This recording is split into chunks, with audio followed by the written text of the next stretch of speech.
another shot of Rafi. She's looking real serious. Then there's another one of Chris, doing his thing. Picard's voice comes back saying, "But we are here to write the future." So that's kind of cool. They're gonna.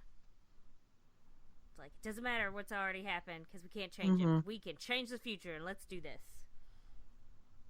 As he's finishing his sentence, it goes to like a scene.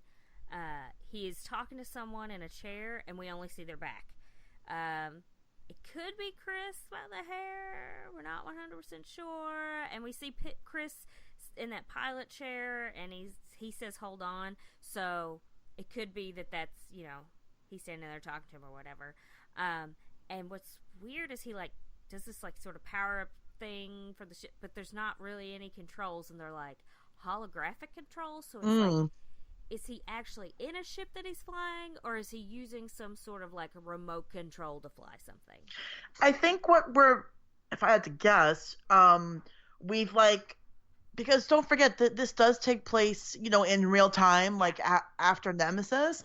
So, and they're always progressing, right. With technology, whatever. I think this is just, instead of having a surface that you touch, I think it's holographic controls of the ship.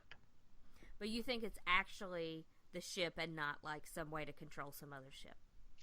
I mean, am I 100% sure? I'm not 100% sure, but I'm guessing it is to control his own ship. Okay. But I wouldn't rule out anything else there. Okay, and then because, guys, even though I've been watching a lot of Star Trek, I could be wrong. They show a ship. I assume it's his ship. It goes off into warp drive. It kind of looks like a Romulan ship to me, but I don't know.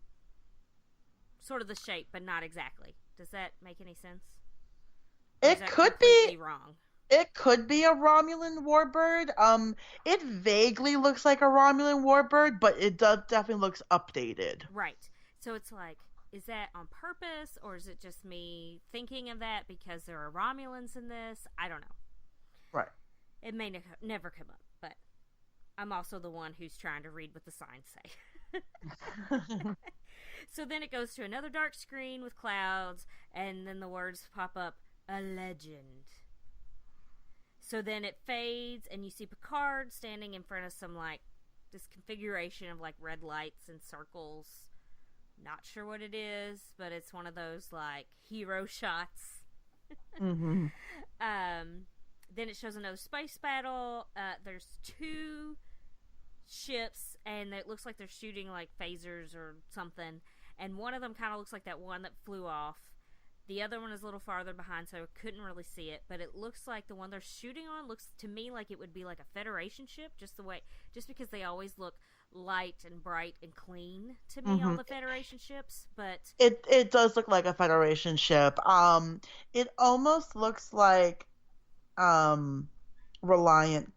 It almost looks like a version of the USS Reliant, but without the bar on top. But it does. I think that's a Federation ship. Okay. It definitely looks like one. All right, I knew I had to ask the expert here. So after that, the screen fades back into the one with the words on it, and it says, "Never leaves the fight." So we know a legend never leaves the fight. And I assume that's supposed to be Picard, because he is a legend. Exactly. And possibly a wanted man. So then we see Picard dueling with some guy, which is great because he's still got that fencing stance. I was so hyped up by this because I'm oh yeah, we get to see him sword fight. I'm excited. He looks great. Yeah. It looks like and it looks like he's somewhere kind of primitive-ish that he's fighting. Yeah.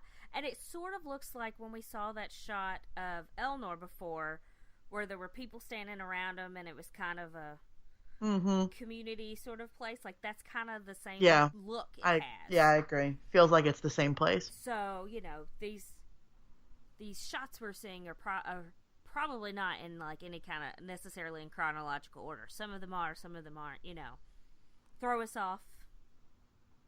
That's what they like to do.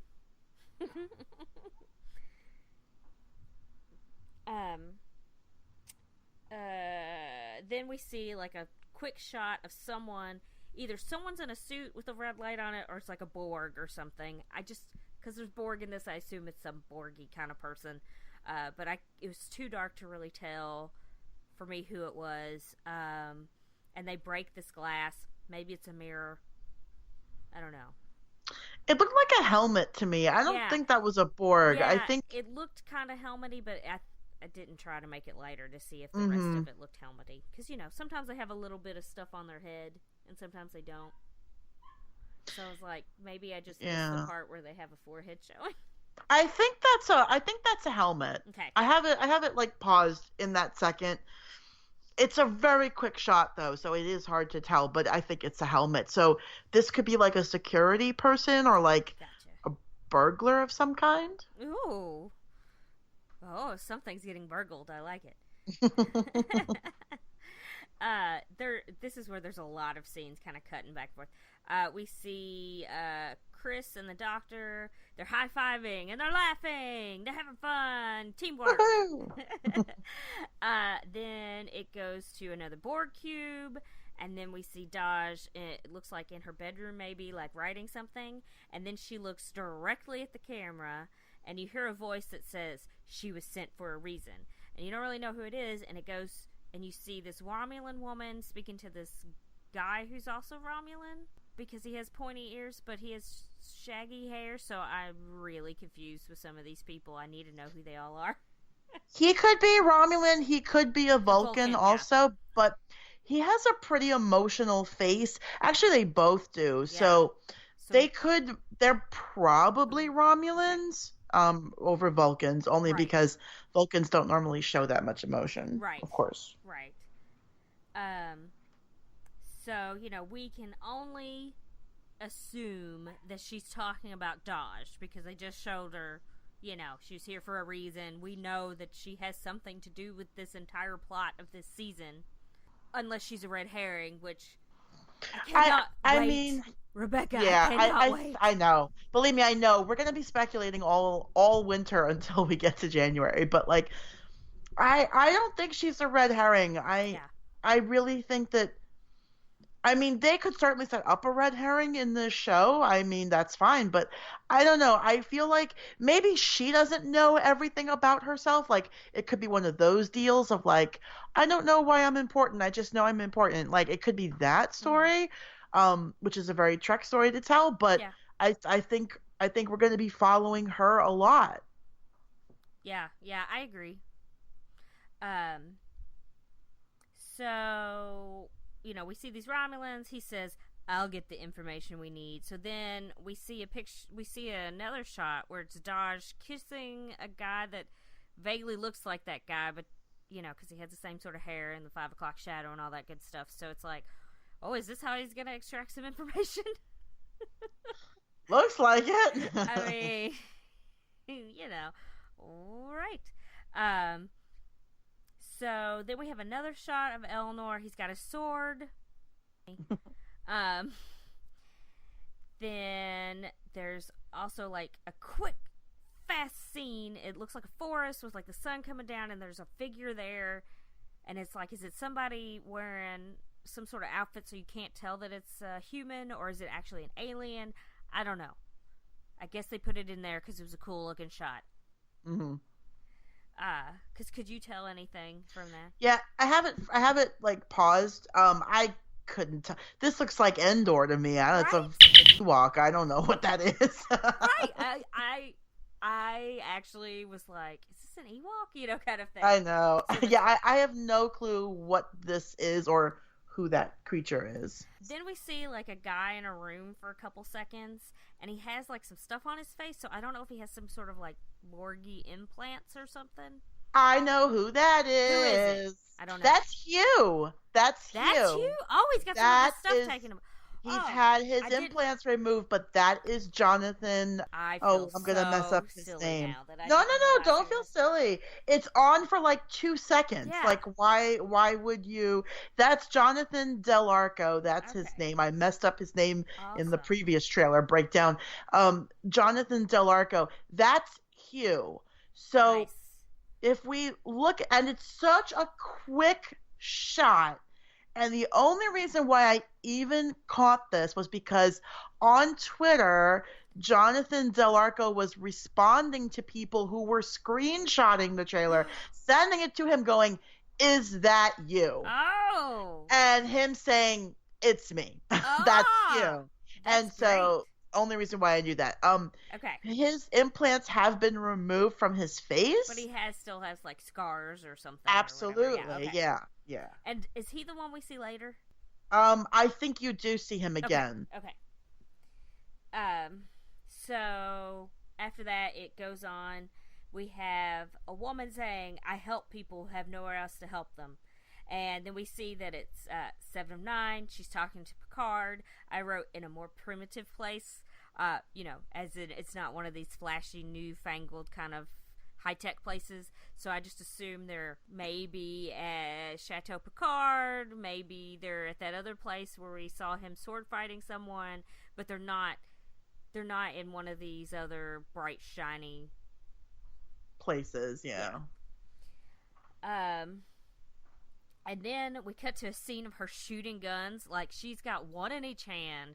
She is walking through someplace just shooting everything, looking like a complete badass, and it's great. I love her in this trailer. I really am buying into the theory that Seven of Nine is out here helping X-Borg, helping liberate people from the collective.